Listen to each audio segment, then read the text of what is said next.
Hey, good morning. I am coming to you from Twin Land, and as it has almost always been the case, one of them's not happy.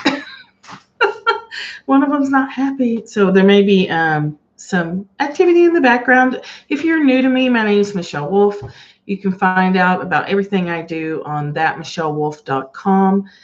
There's a podcast. There's some groups coming up. There is a group coming up that's not on the website. It's on my Facebook page, and it is 4 weeks of using human design applied to your business, using your authority and your strategy to be more successful in your business, which is really helpful if you're someone who has done all the things and you're still struggling. So if you want more information about that, you can leave a comment on the video and I'll get to you, or you can follow me on Facebook and it is over there. It's facebook.com/Michelle Wolf 11 is my personal page. And then the business one is facebook.com/that Michelle Wolf. I forgot for a second. Okay, so what I'll be doing on live streams is what I used to do, is just showing up, and we'll talk about what there is to talk about, and we'll I'm willing to take topic suggestions if there's things you want to talk about. Generally, what I do is talk about how to access your intuition. Good morning, Ginger. How to get through life using all the knowledge that we have available to us.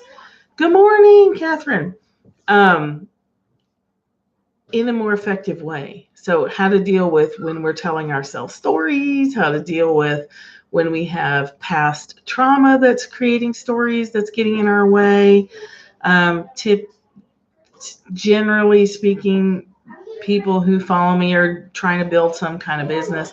And I wouldn't call myself a business coach, but I do know that problems with business are generally related to some internal thing going on. Either we are functioning opposite of what our human design chart says is effective, or we have some past trauma, or we have negative associations. For me, I've been involved unraveling lately a lot of negative associations with the word work. I put a post on my Facebook page that has like more comments than most of my posts get on the concept of work, because I, in a session with a different coach, recognized that my associations with that word are pretty terrible. So I'm trying to build a business, but that involves work, and associations with the word work are bad. So, that's an area that I can take a look at, because what happens if you want to build your own business, but you think of it as work and you think work is bad, then you're going to subtly and not so subtly be really ineffective in your efforts. That's the kind of things we need to look at when we are trying to figure out what's going on with ourselves. It's helpful to look outside into the world, because the world will mirror back to us what the issues are, and it mirrors back to you, and it gets your attention, usually in a negative way. So you notice that there's a certain kind of person who's irritating the crap out of you, or you notice that there's a certain kind of person that you're super jealous of.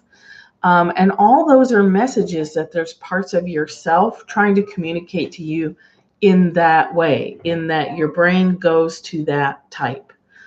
Your brain keeps locating that theme.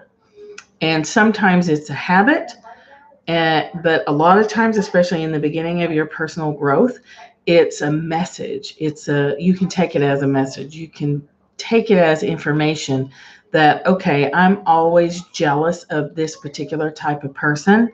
And in my world, all that means is they're modeling something that you can do, and that maybe you're even destined or meant to do, but you're not doing it.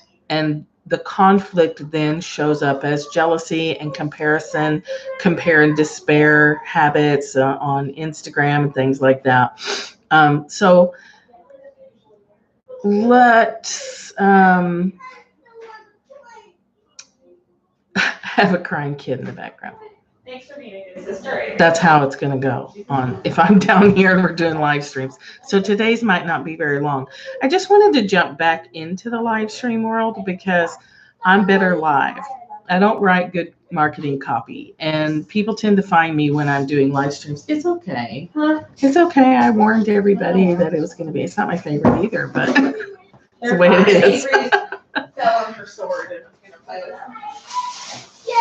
My daughter's trying to get out the door and go to her job, and that is a little bit chaotic. So in theory, I love you too. In theory, I should have gotten here a little bit earlier. And also, like is the case with most kids, once mom's gone, things settle down. So there's that. Live streaming. Live streaming, if you are trying to build a business, is really helpful. And I get that it's really hard to get started on it because it's weird. Like I want to look, our tendency is to look at faces. So I tend to look at my face, but really the camera's up there. So it's kind of hard to know where to look. Because it's live, it's hard to know, like hard to be patient with yourself and making mistakes. Hard to get comfortable. Ooh, did you hear that? That's the 5-year-old twin girls sound.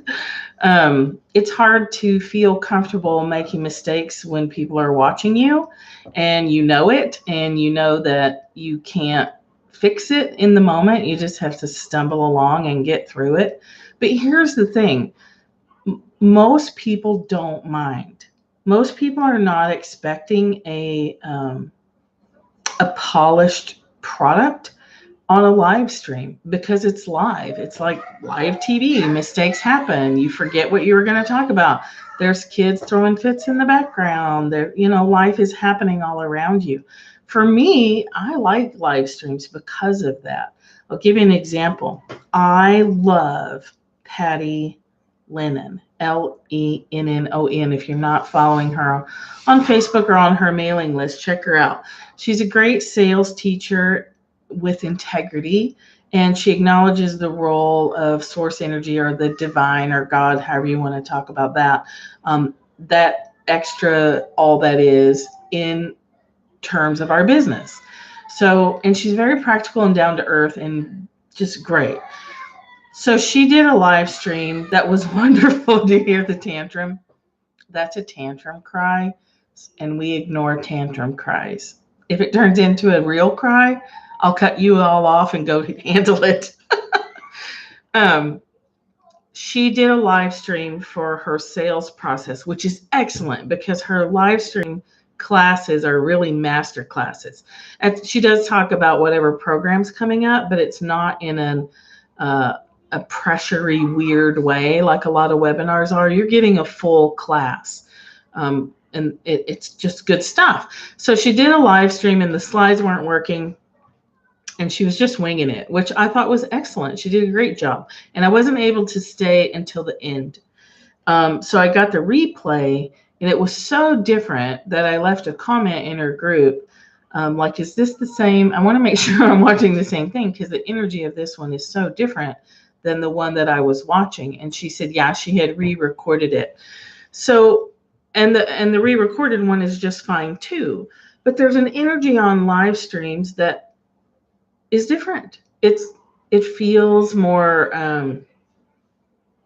fresh and personal, and we talk differently. I know I do, and I think everyone does. When we're recording something and we're not free-flowing live stream, it's more, I'm going to say flat, but I don't mean that in a negative way. It's just measured. Maybe measured is a better. It's measured and delivered because you're really more reading, whereas a live stream is more like this, a little chaotic. So if you're considering live streaming, it's also great for personal growth because you are challenged to deal with your self-esteem issues. your issues about your age, your issues about where you burnt your head with a curling iron. I was straightening my hair the other day, and all women know this. You either get a zing on your forehead or you zing your ear or your jaw. It's terrible.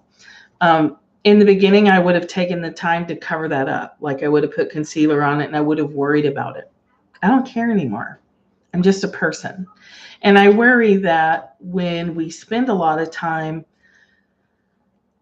presenting a polished, flawless image, we contribute to that thing that says women are always supposed to look a certain way.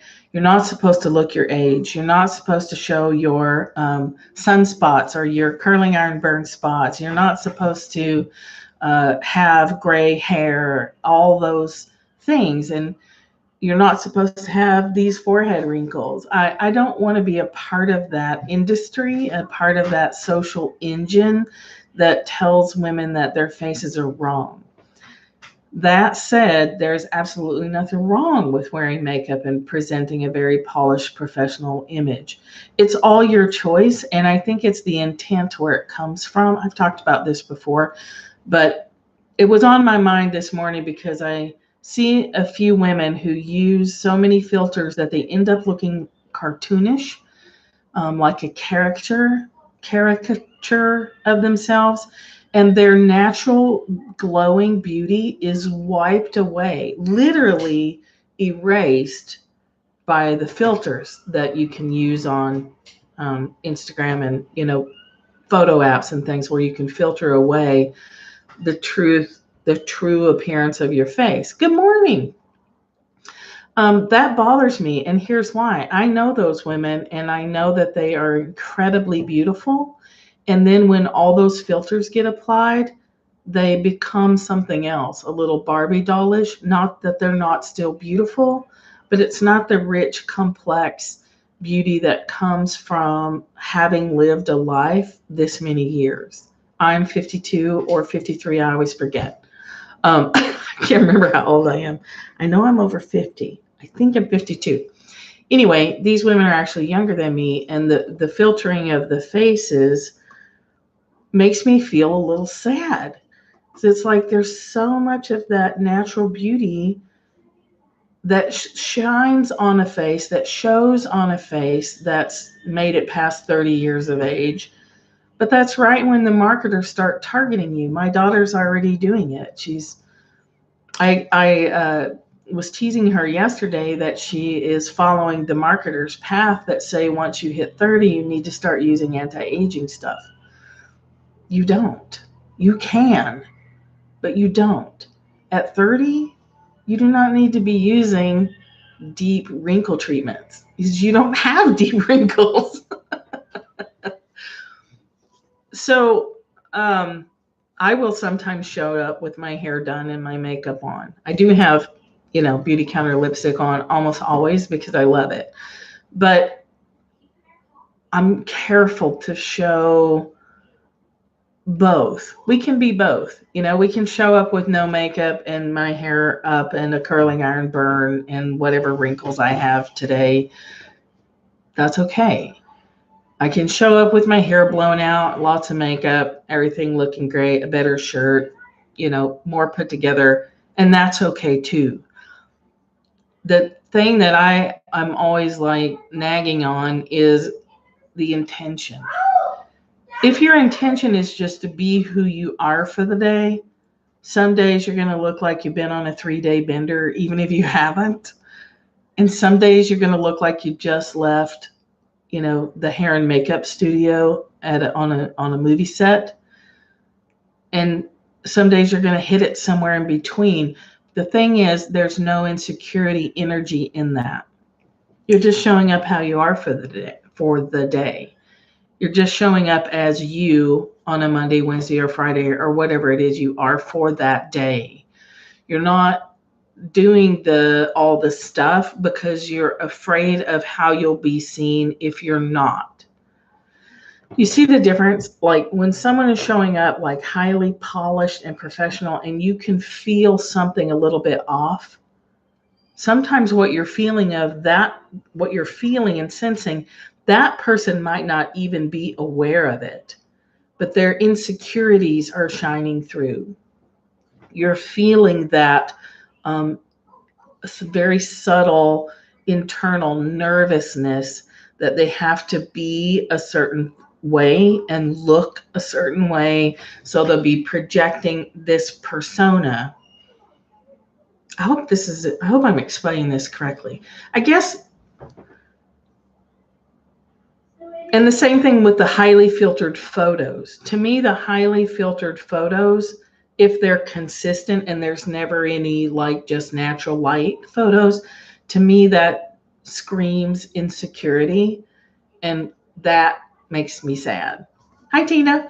That makes me sad. We should be able to show up however we truly, really are in every given moment, which means a wide variety of looks.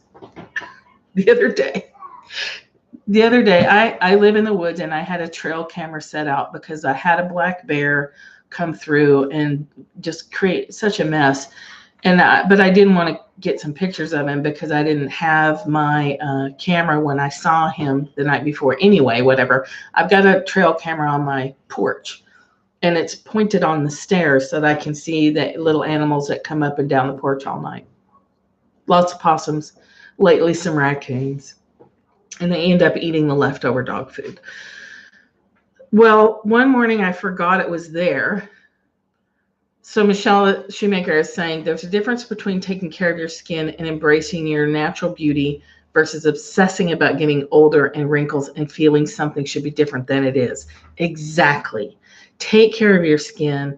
If you need if you're at the age where wrinkle treatment is doing restorative, and that difference comes with guilt and shame and inadequacy and insecurity and all the things that we feel. And then as women, it makes us feel like, oh my gosh, should I never let people know I have wrinkles? Because there's so many women around me who are making sure that their wrinkles don't show. Whereas I feel more rebellious, and it's like, I'm going to show more of my wrinkles so that you guys at least have an option. But this trail camera was on, and I forgot it was there. And I'm out there in the woods by myself most of the time. So I don't do anything with my appearance. So I was going down the stairs and then back up the stairs to let the dogs out and do, morning chore stuff. And when I was reviewing the photos, I was like, who's that coming up the stairs? And I was like, oh, that's me. And I was like, oh, that was really early in the morning. And I did not look so great. And then later my hair had been done. My daughter had done my hair. I had my makeup on, and I was doing something in the mirror, and I was thinking about that trail camera photo. And I was like, how can that be the same woman? How can this wild-haired older woman be coming up the stairs? Of course, I was wearing a nightgown. Coming up the stairs also be the same woman I'm looking at right now. But that's the truth of it. We are different. We can be different. We can look like crazy mountain women in the middle of nowhere on one day and then look like we belong in downtown Atlanta the next day. And I love the distinction of taking care of your skin and being good to yourself and enjoying treats and enjoying makeup is pretty and it's fun, and enjoying that because you are respectfully honoring yourself, your body, your physical container that we have for this life. You're loving it, you're wearing jewelry, you're thoughtfully putting on makeup because you're enjoying that process and you love it, and you love your face without it the same way. You'd be putting on your face lotion or sunscreen or whatever it is for the day with the same love and respect and attention to detail in the same way. So the consistent theme of letting yourself have variety is that you love yourself regardless of what your face looks like. You love yourself whether or not your face matches what the marketers want you to think you have to match every single day, versus just allowing yourself to be a human being. I saw a video on. I follow some people, or I have some friends from France. I have had some international clients. So it's made my Facebook page a little bit of a mix of different languages.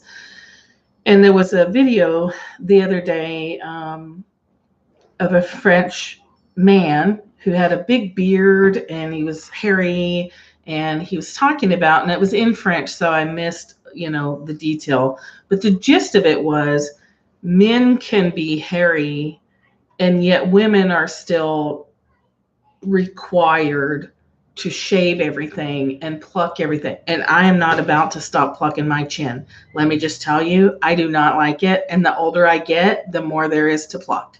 So if you're not in your 50s yet, buy yourself some nice tweezers and keep them everywhere. Keep one in the bathroom, keep one in your purse, keep one in the car, because you never know when those whiskers are just going to pop out of nowhere and start driving you crazy. But that's an example where I still have I'm not having whiskers. No, sir. I'm not having a goat on this face.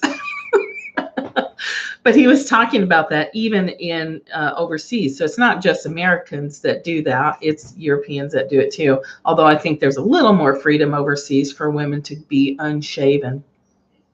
So he was saying if men are allowed to be bears and be all hairy, then women should be allowed to be bears and be human animals, mammals who have hair.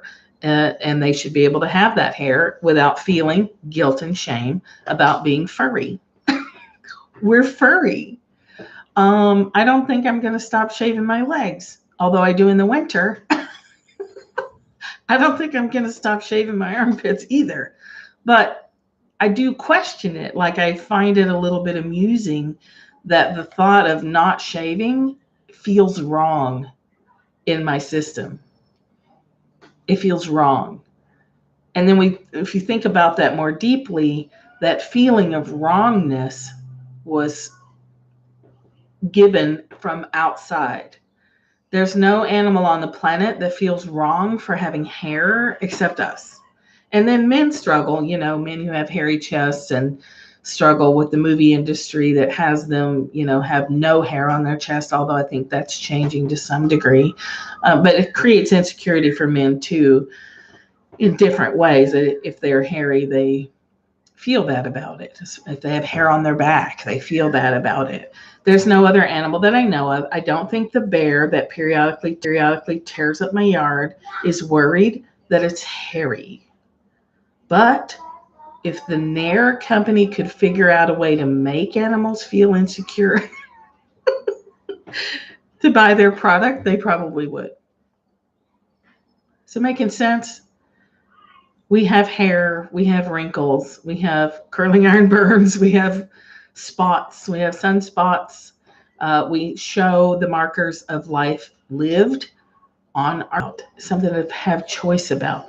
I guess choice is what it boils down to. I'm very passionate about all people having the choice to be as they are without that internal sense of wrongness that came from outside, stopping them from doing what they want to do. I know a woman who wouldn't wear shorts. My daughter actually coached her into wearing shorts because her mom always made her feel bad about her legs and about shorts and skirts in general. So she just wouldn't wear them. She had a very strong sense of shame and internal wrongness if she went to wear shorts. And my daughter helped her work her way through that.